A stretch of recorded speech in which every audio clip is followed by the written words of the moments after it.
Marie-Pierre Pruvot est une femme trans française, née en Algérie, qui s'est produite sous le nom de scène Bambi. Elle a été meneuse de revue chez Madame Arthur et au Carrousel de Paris pendant environ 20 ans. Bambi se fait opérer en 1958, 2 ans après son amie Coccinelle. Elle passe son baccalauréat à l'âge de 33 ans et poursuit ses études universitaires à la Sorbonne, avec un mémoire sur « l'inversion dans l'œuvre de Marcel Proust », et devient professeure de français.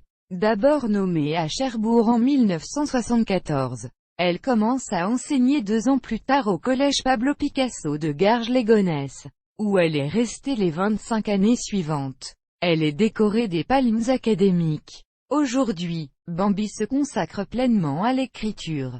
Elle rédige son premier roman J'inventais ma vie aux éditions Osmonde en 2003, une fiction inspirée de sa propre expérience sous le nom d'emprunt de Marie-Pierre Isser.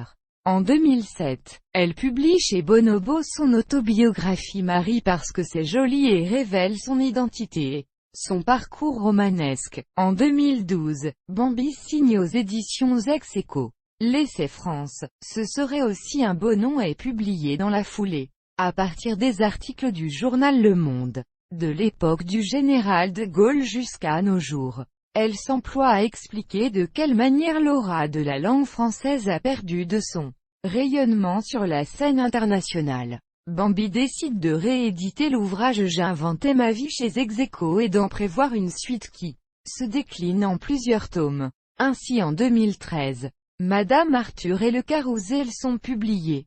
Les ouvrages La chanson du bac et Le gai cimetière devraient clore cette saga en 5 tomes. Le public de lecteurs enjoint Marie-Pierre Pruvot de narrer quelques anecdotes de coulisses. Elle s'exécute et publie la nouvelle Frisson au Carrousel. Pour clôturer l'année 2013, Marie-Pierre propose comme autant de ronds dans l'eau. Coécrit avec Galia Salimo, le roman plonge le lecteur dans les méandres de manipulation familiale dignes des grands auteurs russes. Un film documentaire de Sébastien Lifshitz, sobrement intitulé Bambi, lui est consacré. Entre témoignages d'aujourd'hui et images d'archives, elle y retrace son histoire. Le film est sorti en salle en juin 2013. Lors du Festival international du film de Berlin 2013, le film reçoit un Teddy Award du meilleur film documentaire.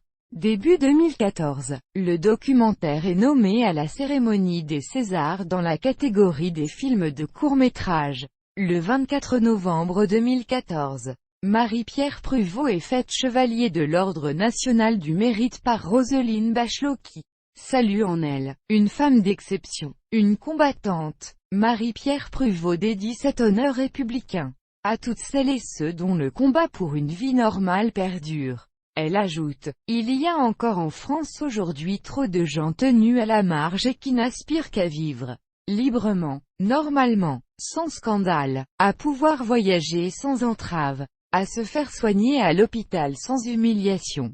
Toutes choses qui leur sont souvent inaccessibles. C'est à eux maintenant que je dédie cette décoration qui m'honore tant.